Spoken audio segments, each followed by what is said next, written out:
Merci de nous préférer pour vous informer. Bonsoir et bienvenue à tous. Le glaucome, une maladie des yeux qui entraîne la destruction progressive du nerf et peut aboutir à la cécité. Qu'est-ce qui cause cette maladie? On en parle.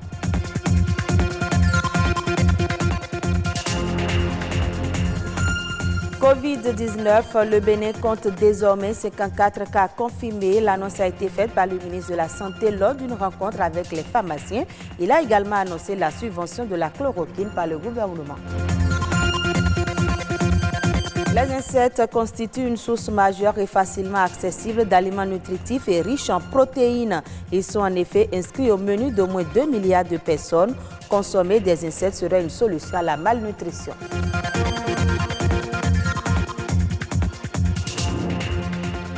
Le Bénin a enregistré ces derniers jours de nouveaux cas liés à la pandémie du coronavirus, ce qui porte désormais le nombre à 54 cas confirmés. L'annonce a été faite par le ministre de la Santé lors d'une rencontre avec les pharmaciens ce lundi. Une occasion également pour autoriser la mise à disposition par les pharmacies des comprimés de chloroquine. Les détails avec Émeric Okupeli et Jules Akwaiko.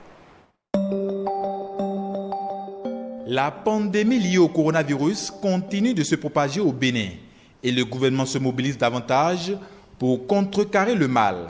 Cette rencontre du ministre de la Santé avec les pharmaciens s'est focalisée sur 3 points essentiels. À ce jour, le Bénin compte au total 54 cas confirmés, répartis comme suit. 40 personnes positives au test de dépistage et ne présentant aucun signe de la maladie, mais isolées et traitées. 13 personnes malades sans gravité, hospitalisées et traitées. 0 malades en situation grave. 1 décès et 27 personnes guéries. Des cas confirmés mais qui n'émoussent point les ardeurs des autorités à rompre la barrière. Le Bénin passe à une étape supérieure dans les mesures de riposte et l'option choisie est claire. La thérapie à base de chloroquine. En vue de l'optimisation de la prise en charge thérapeutique, et ce, dans les meilleures conditions de sécurité et de contrôle, le gouvernement a décidé d'autoriser sa centrale d'achat, la CAME, à mettre à la disposition des officines pharmaceutiques de l'ensemble du territoire et des unités de cession de médicaments essentiels des formations sanitaires périphériques, la chloroquine à un prix subventionné. Ainsi, le comprimé de chloroquine 250 mg sera acquis au prix de 40 francs CFA auprès de la CAME et cédé sur prescription médicale à 50 francs CFA, soit 500 francs la plaquette. Toujours dans la même dynamique de riposte, le gouvernement décide à compter de la semaine prochaine du dépistage systématique des communautés à risque. Notamment le personnel médical et paramédical, le personnel des forces de défense et de sécurité, la communauté pénitentiaire, etc. De plus, le dépistage sera offert sur toute l'étendue du territoire à toute personne munie d'une prescription médicale. Ce faisant, le gouvernement espère donner davantage d'efficacité à son action durant les 3 semaines à venir, de sorte à permettre la reprise des activités essentielles sur toute l'étendue du territoire à la mi-mai. Des reconnaissances et encouragements, le ministre Benjamin Mpati en a renouvelé au corps médical et à tous les acteurs du secteur. Il a par ailleurs exhorté à l'observance stricte des gestes barrières pour relever le défi de l'éradication du Covid-19. Et parlant du coronavirus au Cameroun, Dr David Mekolo est anesthésiste, réanimateur urgentiste à l'hôpital Lakintini de Douala. En service à l'unité d'isolement dans ce service public, il explique son travail et son emploi du temps depuis la survenue de la crise sanitaire Covid-19. Il détient le secret de Morphée, mais en plus le secret des réveils. C'est en toute confiance que de nombreux patients s'abandonnent à ses mains expertes. Dr David Mekolo, anesthésiste et réanimateur, est au service des patients atteints du Covid-19. Le matin, je dois être au courant de toutes les entrées, de toutes les sorties, de tous les décès. À l'ère du Covid-19, somnoler est un luxe que ne peut se permettre l'expert. Même à 1h, 2h, 3h du matin, il y a des patients qui sont dans la ville, étant donné que le numéro est déjà vulgarisé, qui appellent à tout bout des champs, surtout parce que les patients sont stressés. Et le médecin l'accepte, l'esprit en éveil, l'essence aux aguets. Pour faire la ronde des malades au moins 1 à 2 fois par jour. Est-ce que les malades sont dans de bonnes conditions? Est-ce qu'ils ont reçu les traitements? Est-ce qu'ils se sont alimentés? Au chevet des patients, d'un bout à l'autre des interventions, c'est un pan de sa vie qu'il consacre chaque jour à des inconnus devenus chers à son cœur. Tout ça entre dans la passion parce que quand on est anesthésiste, réanimateur, urgentiste, on n'a plus de vie. Un engagement et une passion qui lui valent la confiance de la hiérarchie. Dr David Mekolo a été désigné directeur du centre spécialisé de prise en charge des malades du Covid-19 à Yassa. C'est un sentiment de travail bien accompli parce qu'il faudrait aller apporter cette expertise hors de l'hôpital. C'est une continuité de la prise en charge des malades Covid. Malgré son emploi du temps surchargé, le chef de famille n'oublie pas de recharger la batterie familiale avant de descendre dans l'arène. À pareil moment, au temps du Covid, l'amour, c'est l'éloignement. Ils comprennent toutes les difficultés qu'impose la profession médicale. Un exemple de soldat de la santé qui vit avec passion son serment d'Hippocrate, affiné, purifié et rendu presque parfait par l'usage, la pratique et le feu de l'épreuve. Je l'annonçais dans les titres, l'œil est un organe sensible parmi les maladies qui peuvent toucher cet organe, le glaucome, un mal silencieux qui a un taux de prévalence de 4% en Afrique. Qu'est-ce qui cause cette maladie et que peut-on faire pour l'éviter? Plus de détails dans ce reportage de Marianne Bossemende et Louis Kouroubo. Quand je suis venu, ils m'ont dit que j'ai le cataract, ça fait il y a plus de 5 ans. Parce que les maladies sont là, d'un jour à l'autre, ça réagit. Et en ophtalmologie, c'est souvent le cas. Comme la cataracte, le glaucome de forme chronique est une maladie oculaire qui évolue en silence. C'est une détérioration de la tête du nerf de la vision, le nerf optique, associé à un rétrécissement du champ de vision. La cause du glaucome, c'est une fermeture ou bien un rétrécissement du filtre qui permet au liquide donc de circuler. Ce liquide est appelé l'humeur aqueuse, une substance produite au niveau de l'œil.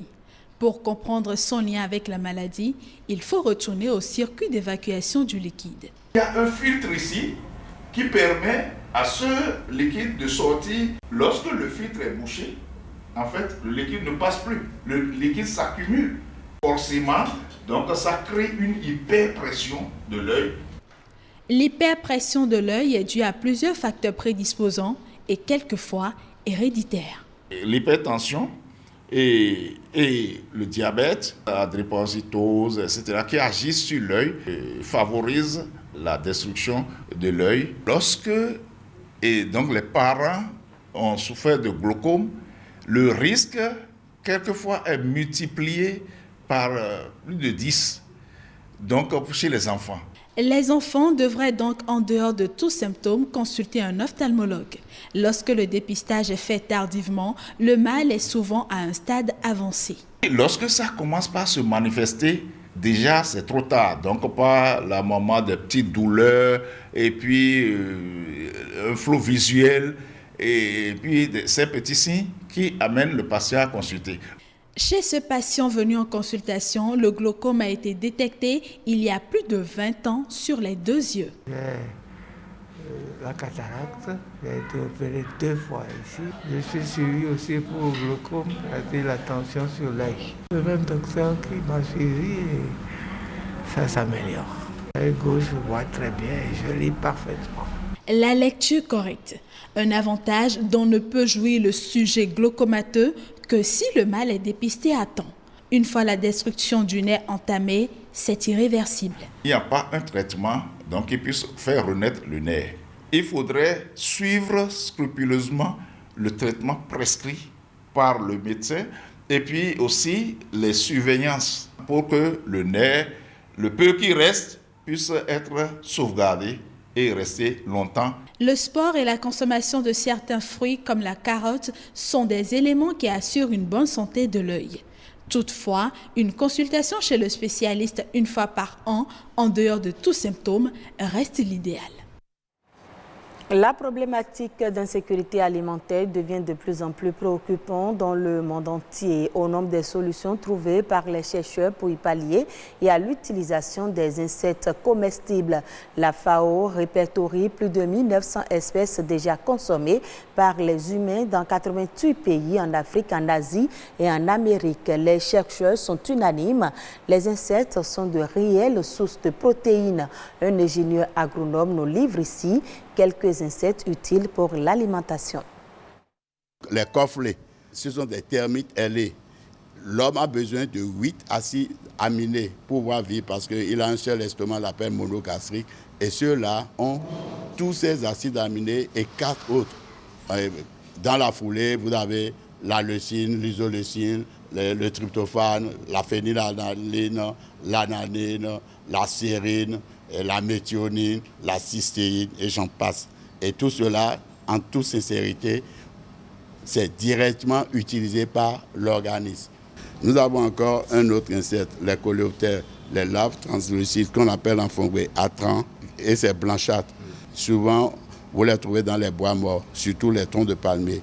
Quand je les ramasse, j'ai fini de les laver et je mets ça sur une plaquette chauffante, d'accord? Et ça fond.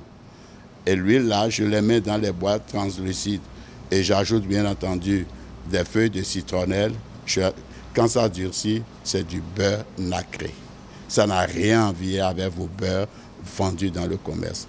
Les asticots, les larves de mouche, et en français, on dit oui. Ceux-là, vous les donnez à nos poulets, d'accord? Si avant, ça pondait que 8 œufs, c'est multiplié par 2, ça va te pondre 16 œufs, d'accord? Mais une fois que elles ont pondu dans une denrée périssable, cette fois-ci, ça devient de la matière organique pour le sol. Vous allez fertiliser le sol avec. Ou bien vous allez utiliser ça pour aller encore faire de la pêche. Par exemple, nos pêches de blolo, tchan, fin, tu vois, non, aboli, tumvi, tout cela, les retrous. Au Sénégal, les exportations d'arachides ont atteint 400 000 tonnes en 2019 et 2020. Ce volume représente 80% du stock total collecté auprès des producteurs. Si globalement le gouvernement reste satisfait des exportations, la campagne laisse un goût amer aux huiliers. Ces derniers n'ont pas pu récolter un volume important en raison de la concurrence accrue des opérateurs chinois qui a poussé les prix à des niveaux difficiles à suivre. Les exportations d'arachides sont réalisées majoritairement vers la Chine en exonération de taxes en vertu d'un accord entre le gouvernement sénégalais et les autorités de l'Empire du Milieu. Depuis 2017, un montant de 15 francs CFA par kilogramme est prélevé à l'export pour les arachides en coque, tandis que les arachides décortiquées sont soumises à un prélèvement de 40 francs CFA le kilogramme. Et ce sera tout pour ce journal. Merci à vous de nous avoir suivis.